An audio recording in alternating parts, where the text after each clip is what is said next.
హృదయపూర్వకంగా నమస్కారం. 3 తారీఖు నాడు ఫలితాలు వస్తే 9 తారీఖు నాడు ఇచ్చిన 6 గ్యారెంటీలో 2 గ్యారెంటీలు అమలు చేసినాం. శాసనసభ సమావేశాల్లో 9 నాడు శాసనసభ్యుడిగా ప్రమాణ స్వీకారం చేసిన వెంటనే శాసనసభ ఆవరణ నుంచే గౌరవ ముఖ్యమంత్రి గారు రవాణా శాఖకు సంబంధించినటువంటి మహిళలకు ఉచితంగా బస్ ప్రయాణం చేసే సౌకర్యాన్ని తెలంగాణ అక్క చెల్లెలందరికీ అందజేయడం జరిగింది. దాంతో పాటుగా అందరి ఆరోగ్యం బాగుండాలి, తెలంగాణ ఆరోగ్యవంతంగా ఉండాలనే ఆలోచనతోటి ఆరోగ్యశ్రీ కార్యక్రమాన్ని 5 లక్షల నుంచి 10 లక్షల రూపాయలకు పెంచుతూ కూడా జీవో విడుదల చేసి కార్యక్రమం తీసుకున్నాం. అన్ని రెఫరల్ హాస్పిటల్ లోపల ఈ చికిత్స అందుతుంది. భవిష్యత్తుకు సంబంధించినటువంటి హామీలను 100 రోజుల సమయం ఉంది. ఆ సమయం లోపల అన్నిటి లోపల అమలు చేస్తాం. కానీ కొంతమంది టీఆర్ఎస్ పార్టీ మాజీ మంత్రులు పదవిపోయి వారం కూడా కాలే, కొత్త ప్రభుత్వం ఎక్కి వారం కూడా కాలే, మరి కొంత మాటలు మాట్లాడుతూ ఉన్నారు. ఒక ఆయన అంటా ఉన్నాడు, ప్రొఫెసర్ ఆయనే, ఈ ప్రభుత్వంను నడవనీయం, ఈ ప్రభుత్వం కూలిపోతుంది. ప్రజలు గమనిస్తూ ఉన్నారు. ఈ పార్టీ ఫిరాయింపుల ద్వారా మీరు ఏ విధంగానైతే ప్రజాస్వామ్యాన్ని కూలి చేయాలనుకున్నారో ఇప్పుడు కూడా ప్రజలు టిట్ ఫట్ టాట్ లాగా నీకు బుద్ధి చెప్పినా కూడా మళ్ళీ అదే ఆలోచనతోటి అస్థిరపరిచేటువంటి ఆలోచన చేస్తే ప్రజలు తగిన బుద్ధి మళ్ళీ చెప్తారు. ఇంకొక ఆయన అంటాను రైతు బంధు ఏమైందని.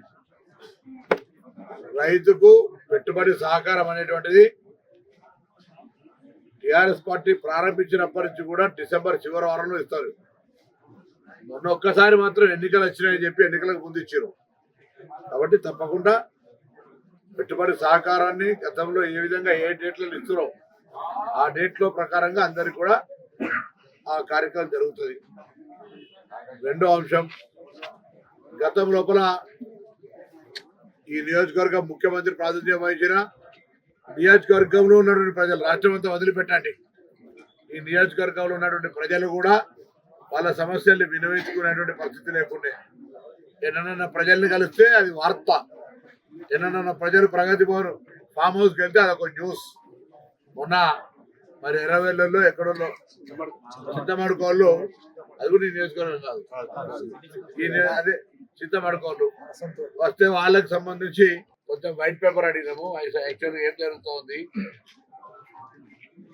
నేను TV9 చర్చ చేసినప్పుడు ఆయన సీనియర్ రిపోర్టర్, నేను ఎన్ఎస్సీ ఉన్నప్పటి నుంచి ఆయన రిపోర్టర్, ఆయన అడిగినా ఈ రాష్ట్రంలో ఒక విద్యుత్ శాఖ పేరు ఎంత అప్పున్నది మీకు ఏమైనా ఐడియా ఉందా అని. మీరు అందరూ పట్టుకోండి, అందరి కింద 85,000 కోట్ల అప్పు. సో ఫైనాన్షియల్ స్టాండర్డ్ మేము మా స్కీమ్స్ ఇంప్లిమెంటేషన్ డిఫరెంట్, కానీ రాష్ట్ర ఆర్థిక పరిస్థితి ఏ విధంగా చతికిల పడ్డది, కూలపడ్డది చెప్పాలి కదా. ఇక అది భోజనం చెప్తుంది కానీ వంట చేస్తే కానీ భార్య అయ్యే పైసా సామాన్లు లేదని చెప్తారు కదా. అట్లానే భోజనం పెట్టకుండా ఆపేది లేదన్నట్టుగా మేము మా కార్యక్రమాలను అమలు చేస్తాం. కానీ రాష్ట్రంలో గత 10 సంవత్సరాలుగా ఈ ప్రభుత్వ నిర్వాహకాన్ని కూడా ప్రజలకు చెప్పే ప్రయత్నం చేస్తాం. పాలసీ కాదు, అది అభిప్రాయం చెప్పారు. అది చీఫ్ మినిస్టర్ గారు మంత్రివర్గంలో వాళ్ళు డెసిషన్ తీసుకుంటారు. దాన్ని ఎక్కడ కూడా అట్లా మాట్లాడలేదు.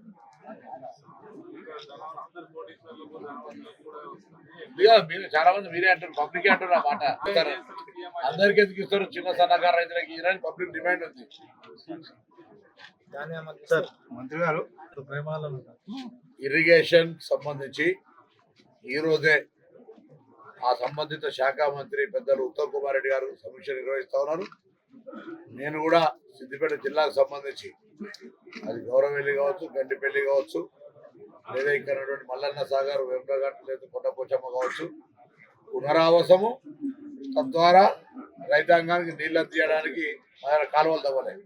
ఇటువంటి కార్యక్రమాలన్నింటినీ వారి దృష్టికి తీసుకుపోయినా రివ్యూ చేసిన తర్వాత రేపు నేను మంత్రి గారితో కూర్చొని ఏ అంశమైన చర్చల ద్వారా నిర్వాసితులను కూర్చోబెట్టి, ప్రభుత్వం కూర్చోబెట్టి సమస్యను పరిష్కారం చేసే ఆలోచనతో మేము ఉన్నాం. ఇందులో ఎవరు కూడా అంటే పట్టింపులో పోయి సమస్యను జటిలం చేసుకునే అవసరం లేదు. మేము కూడా ప్రభుత్వం తరఫున మేము కూడా 10 మెట్లు దిగాలని దిగుతాం. నిర్వాసితులు కూడా 4 మెట్లు దిగాల్సి దిగి సమస్యను పరిష్కారం చేసుకునే దిశలో కూడా డిస్కషన్లో పరిష్కారం కాని అంశం లేదు. ప్రపంచంలో చర్చల ద్వారా పరిష్కారం కాని అంశం లేదు. లాఠీలతో కాదు, మా గౌరవ వెళ్ళిలా లాఠీలతో కొట్టి అర్ధరాత్రి మహిళలను దాడి చేసి అరెస్ట్ చేసి రైతులకు బెడ్ చేసి పంపిన సమస్య పరిష్కారం కాలే. మేము ఎన్నికల ముందు కూడా చెప్పినాం, బై డైలాగ్ బై డిస్కషన్. ఇదిగో ఆర్థిక పరిస్థితి ప్రభుత్వం ఇట్లా చేసి పెట్టారు, ఇది చేస్తాం, ఇది ఒప్పుకోవాలి, ఇట్లున్న పరిస్థితి అని మనం క్షేత్రస్థాయి రైతులకు నీళ్ళు ఇవ్వాలి అనే విధంగా వాళ్ళందరితో డిస్కషన్ చేసి నెగోషియేట్ చేసి ఇష్యూని రిజాల్వ్ చేస్తాం పక్కా.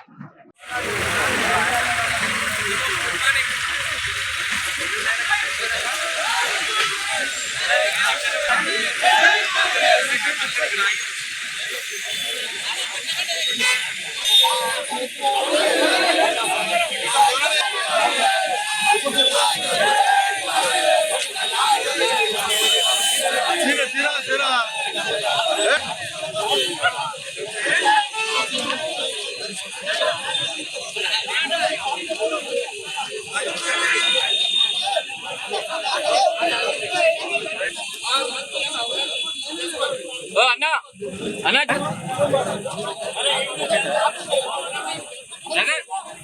ఫోటో